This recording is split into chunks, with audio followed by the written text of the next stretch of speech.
পাকিস্তান সেনাবাহিনী জানিয়েছে যে তারা আফগান সীমান্ত অতিক্রম করার চেষ্টাকারী ৩০ জন যোদ্ধাকে হত্যা করেছে। ইসলামাবাদ পাকিস্তানে হামলা চালানো গোষ্ঠীগুলিকে মদদ দেওয়ার জন্য ভারতকে দায়ী করেছে, যা নয়াদিল্লি অস্বীকার করেছে। পাকিস্তান সেনাবাহিনী জানিয়েছে যে তারা আফগানিস্তান থেকে সীমান্ত অতিক্রম করার চেষ্টাকারী ৩০ জন যোদ্ধাকে হত্যা করেছে। একই অঞ্চলে এক আত্মঘাতী হামলায় ১৬ জন পাকিস্তানি সেনা নিহত হওয়ার কয়েকদিন পর গত ৩ দিনে নিহত যোদ্ধারা পাকিস্তান তালেবান বা এর সহযোগী সংগঠনের সদস্য ছিলেন। পাকিস্তান সেনাবাহিনী জানিয়েছে শুক্রবার একটি সম্ভাব্য বিপর্যয় প্রতিরোধ করার জন্য তাদের সেনাবাহিনীর প্রশংসা করে। পাকিস্তান সেনাবাহিনীর যোদ্ধাদের হত্যা একই জেলায় সংঘটিত হয়েছে। যদিও দেশটির সেনাবাহিনীর এক বিবৃতিতে যোদ্ধাদের বিরুদ্ধে তাদের অভিযান সম্পর্কে বিস্তারিত কিছু জানানো হয়নি, তবে তারা নিশ্চিত করেছে যে তারা প্রচুর পরিমাণে অস্ত্র, গোলাবারুদ এবং বিস্ফোরক জব্দ করেছে। শুক্রবার পাকিস্তানের প্রধানমন্ত্রী শেহবাজ শরীফ অনুপ্রবেশের প্রচেষ্টা ব্যর্থ করার জন্য তার দেশের নিরাপত্তা বাহিনীর প্রশংসা করেন। তার কার্যালয় জানিয়েছে,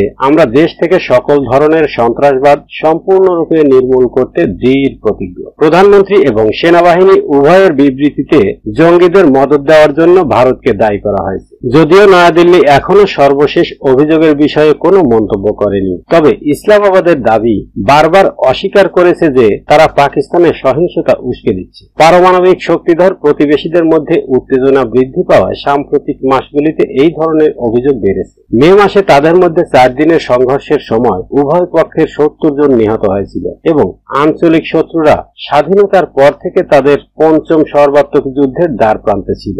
২২ এপ্রিল বিতর্কিত কাশ্মীর অঞ্চলে ২৬ জনকে হত্যাকারী বন্দুকধারীদের সমর্থন করার জন্য ভারত পাকিস্তানের বিরুদ্ধে অভিযোগ করার পর এই লড়াই শুরু হয়। ইসলামাবাদ এখনও জড়িত থাকার কথা অস্বীকার করেছে। ২০২১ সালে আফগানিস্তানে তালেবান পুনরায় ক্ষমতা দখলের পর থেকে পাকিস্তানের সীমান্তবর্তী এলাকায় সহিংসতা বেড়েছে, যা গত বছর ছিল এক দশকের মধ্যে সবচেয়ে মারাত্মক। পাকিস্তান সরকার জুন মাসে প্রতিরক্ষা ব্যয় ২০% বৃদ্ধি করেছে, যার মধ্যে দেশের সামগ্রিক বাজেটের ১৪% সেনাবাহিনীর জন্য বরাদ্দ করা হয়েছে।